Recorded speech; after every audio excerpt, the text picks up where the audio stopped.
Friends, dispersion physics by Ritesh sir channel पर आप सभी का स्वागत है। आज के वीडियो लेक्चर में हम लोग इलेक्ट्रोस्टैटिक के रिवीजन लेक्चर 8 को स्टडी करेंगे। वीडियो लेक्चर को स्टार्ट करने से पहले मैं आप सभी को एक महत्वपूर्ण बात बताना चाहता हूं।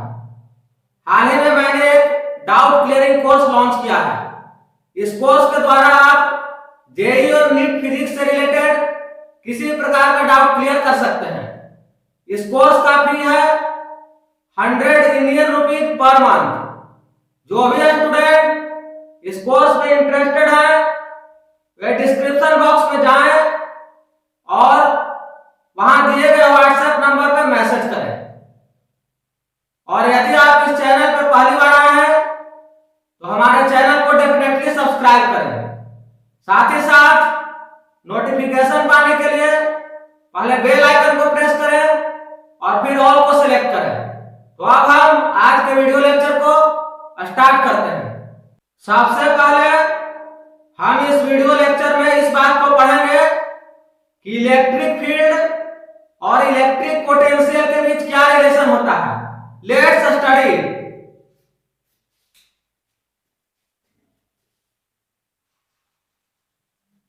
तो हमारा टॉपिक है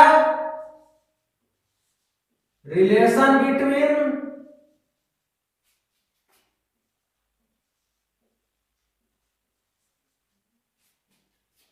इलेक्ट्रिक फील्ड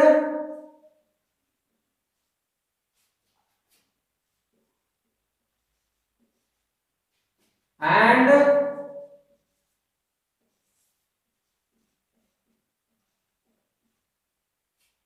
इलेक्ट्रिक पोटेंशियल।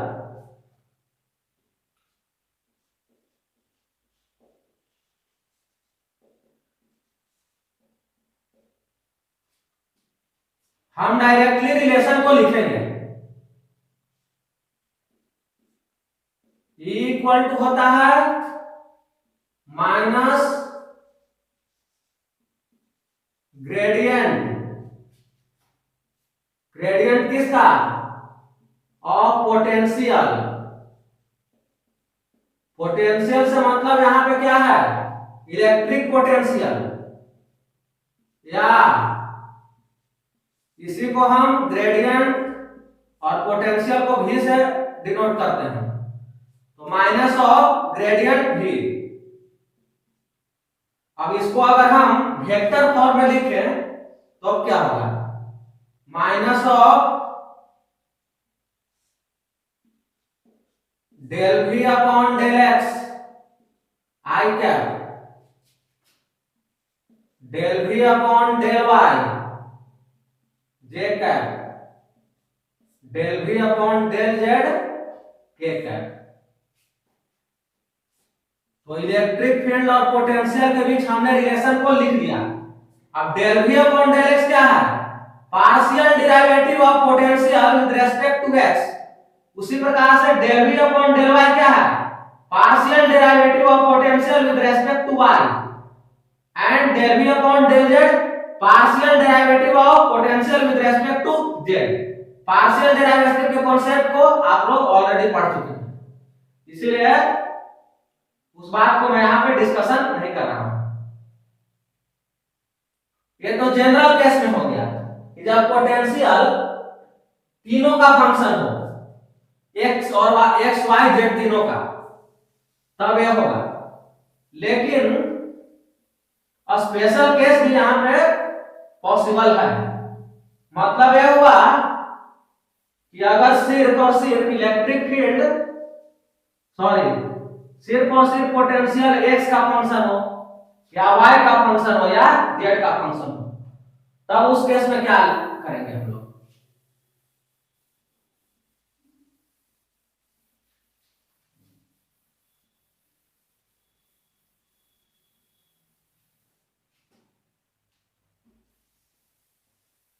तीनों केस को हम लोग देखेंगे। पहले देखेंगे कि इलेक्ट्रिक पोटेंशियल केवल x का फंक्शन है, तब क्या करेंगे। फिर देखेंगे कि इलेक्ट्रिक पोटेंशियल सिर्फ y का फंक्शन है, तब क्या करेंगे। और फिर लास्ट में देखेंगे इलेक्ट्रिक पोटेंशियल सिर्फ z का फंक्शन है, तब क्या करेंगे। तो मान लीजिए कि इसको केस फर्स्ट, इफ V यानी कि electric potential V is function of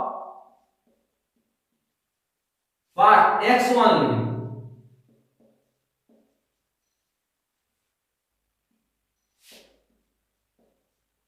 तब क्या होगा, तब इलेक्ट्रिक फील्ड और पोटेंशियल में रिलेशन कुछ ऐसा होगा, माइनस dv अपॉन dx, आई कैप, जो कि वेक्टर है इसलिए आई कैप लगाना जरूरी है। उसी प्रकार से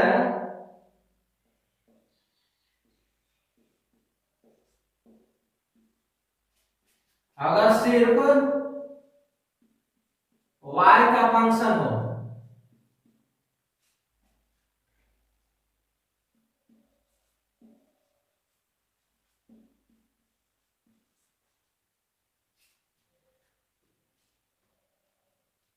तब क्या होगा, equal to minus dv upon dy J cap. और एक लास्ट केस है जिसको यहीं पे मैं लिख दे रहा हूं, जेड ओनली, यहां 3 स्थान पे आपको चेंज करना है बस। तो इस प्रकार से हम लोग जो है इलेक्ट्रिक फील्ड और पोटेंशियल में जो रिलेशन है उसके कॉन्सेप्ट को यहां पे स्टडी कर लेते हैं।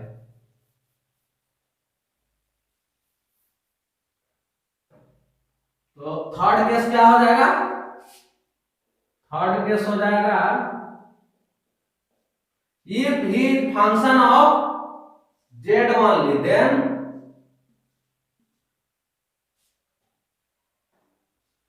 तो इस प्रकार से हम लोगों ने तीनों केसों को डिस्कशन कर लिया।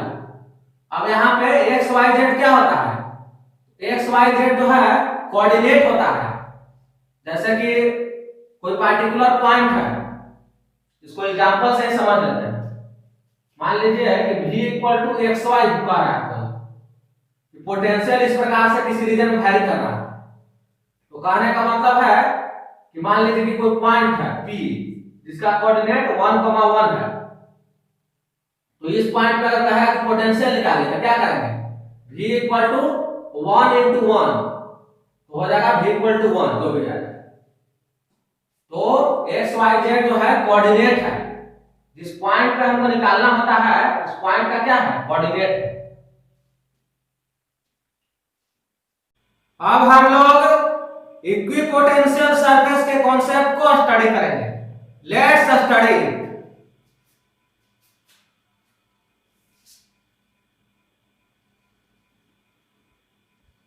Equipotential surface.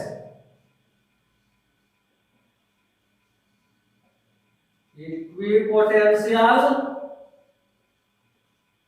सरफेस नाम से ही क्लियर है कि इसका मतलब क्या होगा। इक्वी मीन्स इक्वल, पोटेंशियल तो जो हम लोग पढ़ रहे हैं वही उसका मतलब इलेक्ट्रोस्टैटिक पोटेंशियल। तो एक ऐसा सरफेस जिसके हर पॉइंट पे पोटेंशियल का वैल्यू सेम हो, उस सरफेस को हम लोग क्या बोलते हैं, इक्विपोटेंशियल सरफेस। जैसे इसको एग्जांपल से समझते हैं तो अच्छे समझ में आ जाएगा। एक पॉजिटिव चार्ज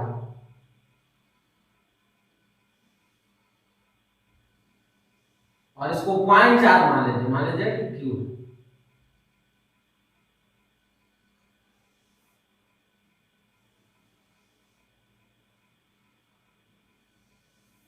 तीन सरफेस मैं ड्रॉ करता हूं।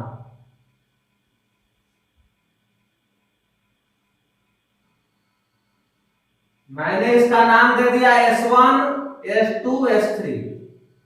अब S1 पर किसी भी पॉइंट पे हम पोटेंशियल निकालेंगे तो सेम ही आएगा। उसी प्रकार से S2 के किसी भी पॉइंट पे पोटेंशियल का वैल्यू निकालेंगे तो सेम ही आएगा। In the same manner S3 के किसी भी पॉइंट पे पोटेंशियल का वैल्यू निकालेंगे तो सेम ही आएगा। तो हम इस केस में क्या बोल सकते हैं हम बोल सकते हैं कि S1 S2 S3 are equipotential surface है। अब इक्विपोटेंशियल सरफेस का एक खास बात होता है जिसको हम लोग अब समझेंगे। मान लीजिए ये तीन इक्विपोटेंशियल सरफेस है S1 S2 S3 और इसके कॉरस्पॉन्डिंग जो पोटेंशियल है V1 V2 V3 है।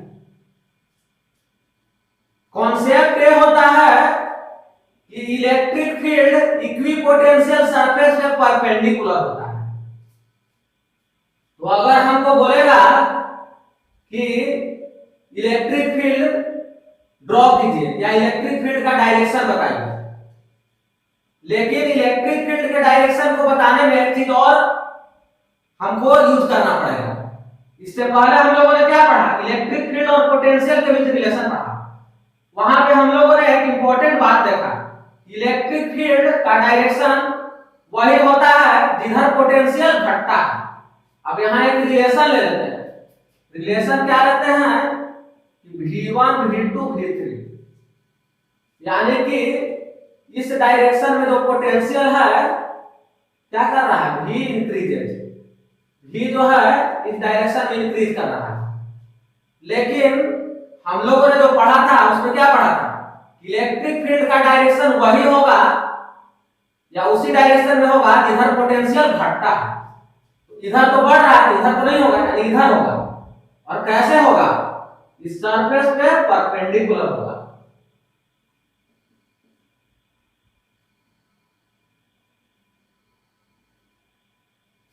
तो यहां पे हम लोगों ने दो कॉन्सेप्ट को यूज किया, एक तो जो इससे पहले पढ़े थे उसको, और दूसरा है कि electric field is perpendicular to equipotential surface. तो इस कॉन्सेप्ट का भी मतलब कि बार बार मतलब क्वेश्चन में आता है क्या, इस कंसेप्ट ऑफ बेस्ड एग्जाम में क्वेश्चन पूछे जा चुके हैं। तो इस बात को भी आप लोगों को अच्छे से समझ लेना है और इस पे क्वेश्चन भी प्रैक्टिस कर लेना है। तो इक्विपोटेंशियल सरफेस के रिगार्डिंग जो इंपॉर्टेंट पॉइंट था मैंने आपको बता दिया। अब इसके बाद पढ़ेंगे इलेक्ट्रिक पोटेंशियल एनर्जी या इलेक्ट्रोस्टैटिक पोटेंशियल एनर्जी। इस चैप्टर में इलेक्ट्रिक जहां पे आएगा वहां आप खुद समझिएगा कि इलेक्ट्रोस्टैटिक वहां पे है,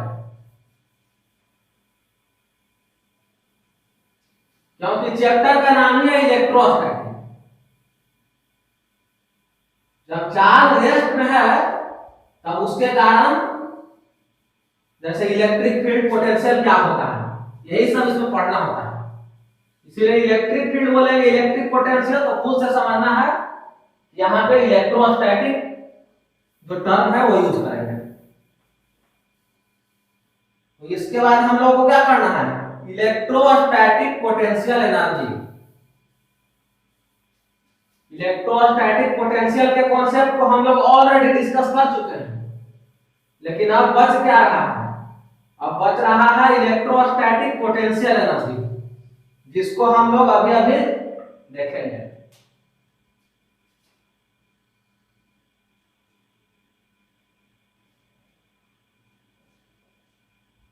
electrostatic potential energy,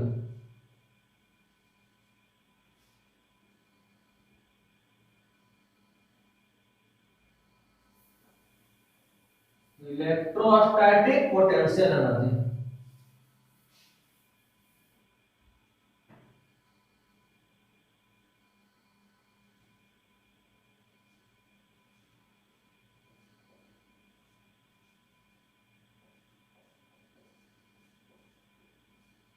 electrostatic potential energy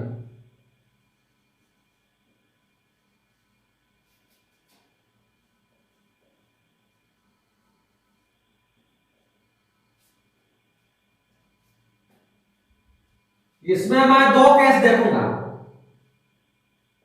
पहला, मान लीजिए कि एक सिंगल चार्ज है और यह ऐसे रीजन में रखा गया है जहां पे इलेक्ट्रिक फील्ड प्रेजेंट है, या सिंपली बोले कि यूनिफॉर्म इलेक्ट्रिक फील्ड प्रेजेंट है। इस रीजन में यूनिफॉर्म इलेक्ट्रिक फील्ड प्रेजेंट है। जो ई है यूनिफॉर्म है।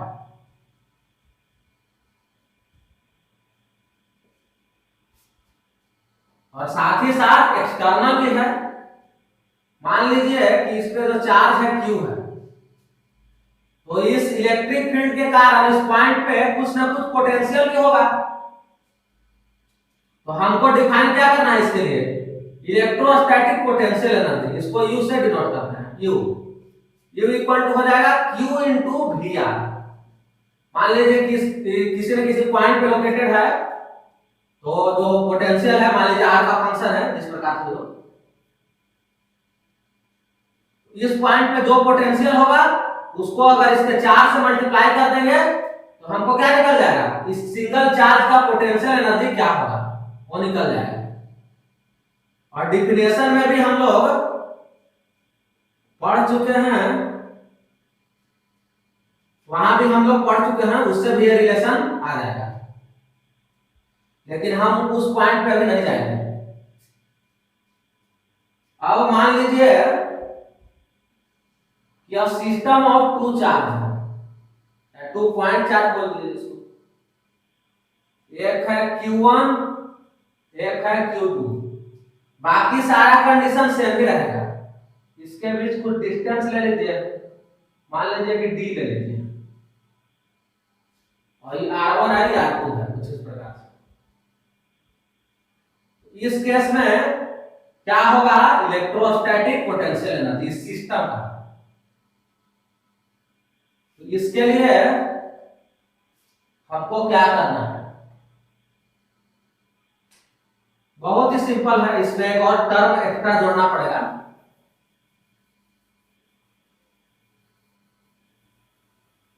पिछले बार की तरह ही इन दोनों पॉइंट पे जो है जो चार्ज रखा है,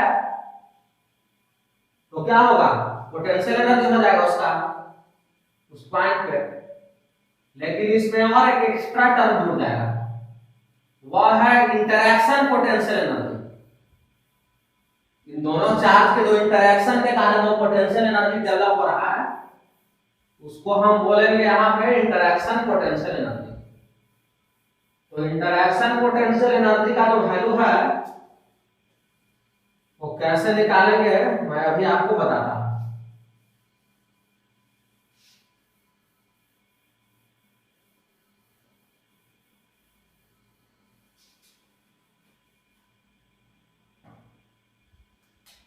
यहां भी वही बात है कि जो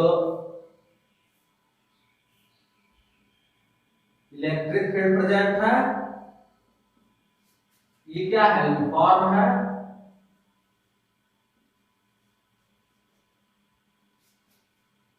तो इस केस में जो एनर्जी हो जाएगा क्या हो जाएगा? तो Q1 चार्ज है, और मान लीजिए कि इस पॉइंट पे कुछ V1 है, जहां पे Q1 चार्ज लोकेटेड है उस पॉइंट पे पोटेंशियल V1 है, प्लस पहले अलग अलग लिखेंगे दोनों का, Q2 इंटू V2R प्लस, ये तो हो गया अलग अलग का पोटेंशियल एनर्जी। अब है interaction potential energy. Interaction potential energy को कैसे लिखेंगे? 1/4 pi epsilon not Q1 Q2 upon D। ये हो गया इंटरैक्शन पोटेंशियल एनर्जी। इन दोनों चार्ज जो इंटरैक्ट कर रहा है उसके कारण जो पोटेंशियल एनर्जी डेवलप होगा उसी को क्या हम लोग बोलेंगे? Interaction potential energy.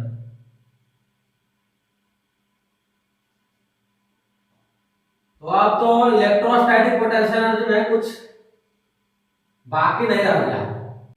अब हम लोग इलेक्ट्रिक डाइपोल के रिमेनिंग पोर्शन को स्टडी करेंगे, जो कि इस चैप्टर में हम लोगों को पढ़ना है। Let's study.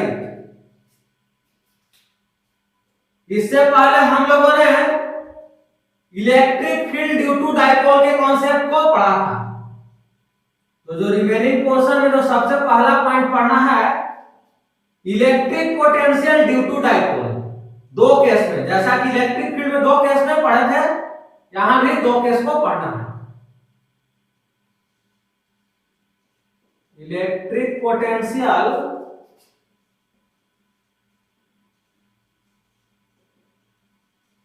Due to dipole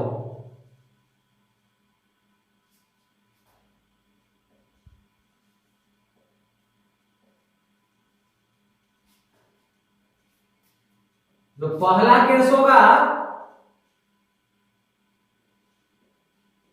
at point, मान लीजिए कि मैं इसे P बोलता हूं, lying on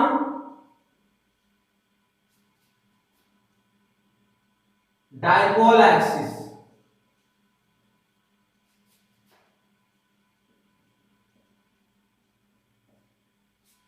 तो सबसे पहले एक डाइपोल बना लेते हैं।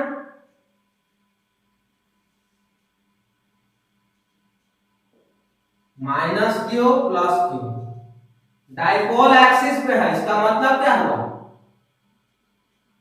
मतलब इसका दो होगा, या तो इधर होगा या तो इसी में इधर होगा।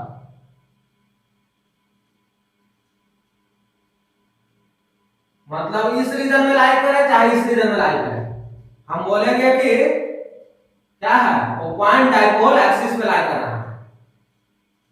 बाकी सारा केस वही रहेगा, ओ को मान लेते हैं क्या, मिड पॉइंट, सेपरेशन तो 2a ही रहेगा, और हम मान लेते हैं कि ये पॉइंट इस यहां पे लाई जाता है, और जो डिस्टेंस है r है। तो डायरेक्ट मैं फार्मूला पे ही बात करूंगा। पोटेंशियल एट P, ऐसा करते हैं, इस रीजन को 1 हम दे देते हैं और इस रीजन को 2। रीजन 2 कहां से कहां तक है, यहां से इधर जो भी रीजन आएगा डाइपोल वाला पे, डाइपोल एक्सिस पे, उसको रीजन 2 बोलेंगे, और यहां से जो भी इधर है डाइपोल एक्सिस पे जो भी लाइन रहेगा पॉइंट, उसको रीजन 1 बोलेंगे। तो पोटेंशियल एट P अगर रीजन 1 में लोकेटेड है तब हो जाएगा P upon 4 pi epsilon not r square. P के बारे में मैं बताता हूं, अगर ये रीजन 1 में रहेगा तब when P is in region 1, अब नहीं तो रीजन 2 में रहेगा तो बस साइन बदल देना। अगर P रीजन 2 पे, रीजन 2 में लोकेटेड है, लेकिन लोकेशन क्या होगा, डाइपोल एक्सिस पे। when P is in region 2 तब ये वाला होगा। अब यहां पे भी अजम्पशन वही रहेगा, assumption r greater than a, greater नहीं r is much greater than, तब ये रिलेशन होल्ड करेगा। अब यहां पे एक टर्म आ रहा है p, तो p कुछ भी नहीं है, डाइपोल मोमेंट वेक्टर है, उसी का मैग्नीट्यूड है। मैग्नीट्यूड ऑफ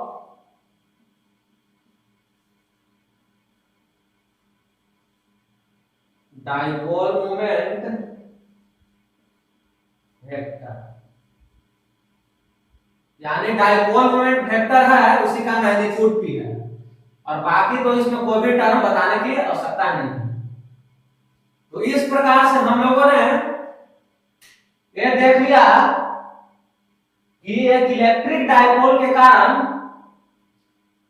किसी पॉइंट पे क्या इलेक्ट्रिक पोटेंशियल क्या होता है, और पॉइंट P कहां यहां पे लोकेटेड होना चाहिए, पॉइंट P का जो लोकेशन होना चाहिए वो डाइपोल एक्सिस पे होना चाहिए, तभी ये रिलेशन ट्रू होगा। और अब second case, at point lying in the equatorial plane of the dipole. Equatorial plane का मतलब क्या हुआ, पॉइंट जो है परपेंडिकुलर बाइसेक्टर पे लाई करना चाहिए, जैसा कि हम लोगों ने इलेक्ट्रिक फील्ड के केस में देखा था, बस वही है।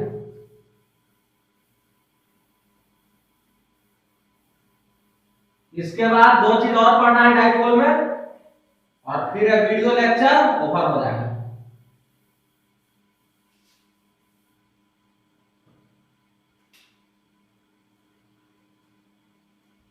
तो यहां पे भी कर देते हैं,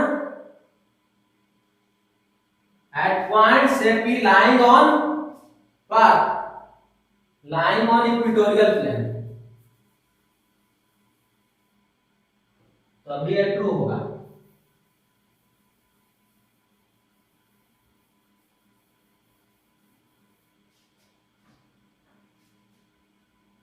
lying on equatorial plane,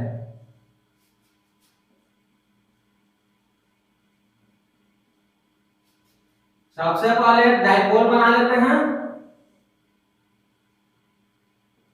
minus Q plus Q, separation 2a, O mid point,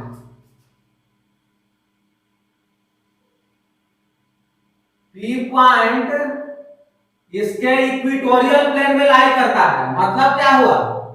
मतलब यह हुआ कि जो ये लाइन है परपेंडिकुलर बाइसेक्टर है, किसका? ए बी लाइन का।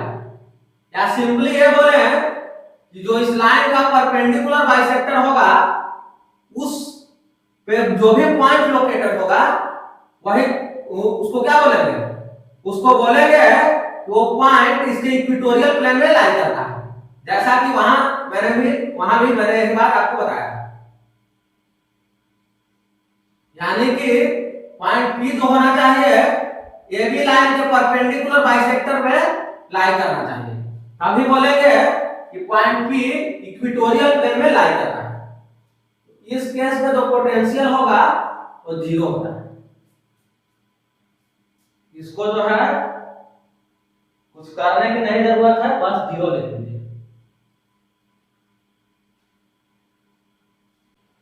अब हम लोग इस बात के बारे में स्टडी करेंगे कि किसी डाइपोल पे टॉर्क कितना एक्ट करता है। कब? जब उस डाइपोल को यूनिफॉर्म इलेक्ट्रिक फील्ड के रीजन में रखा रहता है। तो हम डायरेक्टली इसके फार्मूला को ही देखेंगे। मान लीजिए ये रीजन है, इसमें यूनिफॉर्म इलेक्ट्रिक फील्ड प्रेजेंट है,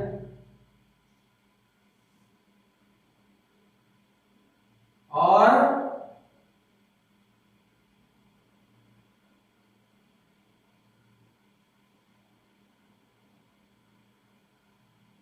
ये हो गया डाइपोल,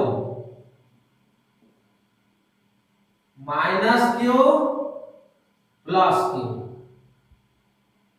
डाइपोल हो गया। तो ये हो जाएगा क्या चीज? डाइपोल मोमेंट वेक्टर का direction from negative charge to positive charge.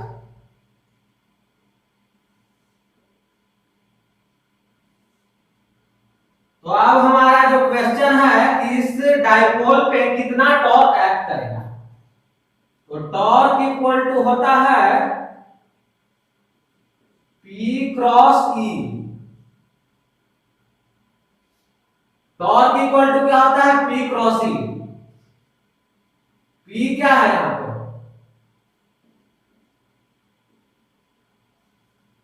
Dipole moment vector. Dipole moment, इसको हम इलेक्ट्रिक डाइपोल मोमेंट बोल सकते हैं, लेकिन क्योंकि इलेक्ट्रोस्टैट पढ़ रहे हैं तो उसमें इस बात को लिखने की कोई आवश्यकता नहीं। इलेक्ट्रोस्टैट है तो इलेक्ट्रिक डाइपोल मोमेंट, और ई क्या हो गया? एक्सटर्नल फील्ड या इलेक्ट्रिक फील्ड। अब टॉर्क तो जानते ही हैं, जो हम लोग रोटेशन में पढ़े हैं वही टॉर्क है। तो torque acting on dipole is given by this formula. अगर इसका सिर्फ मैग्नीट्यूड निकालना चाहें तो क्या करेंगे, mod of P into mod of E into sine theta, where theta is the angle between P and E. ये तो हम लोग वेक्टर प्रोडक्ट के डिफिनेशन में ही हम लोग जानते हैं, तो उसको यहां पे बताने की आवश्यकता है नहीं।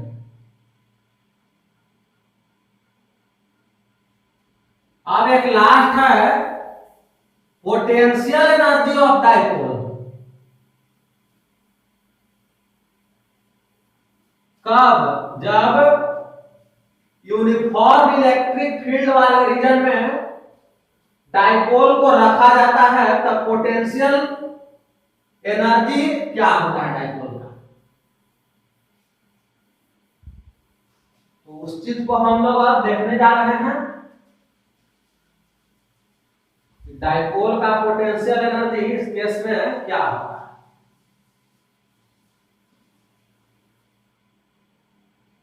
और यही लास्ट है, इसके बाद डाइपोल से रिलेटेड जो भी पॉइंट है ओवर हो जाएगा, साथ ही साथ ये वीडियो लेक्चर भी निकल जाएगा।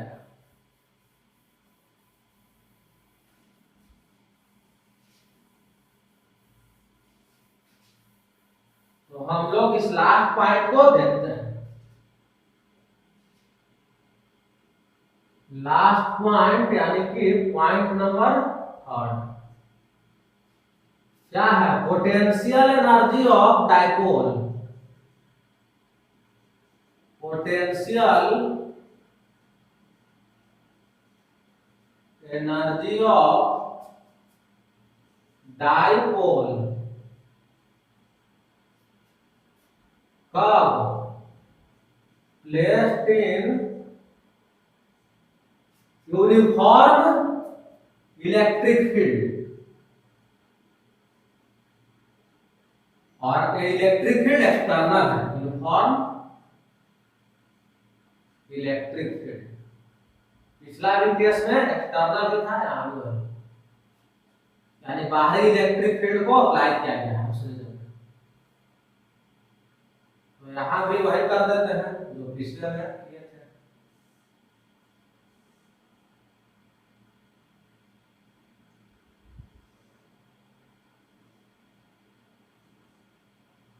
ये हो गया डाइपोल और ये हो गया यूनिफॉर्म इलेक्ट्रिक फील्ड जो कि एक्सटर्नल है।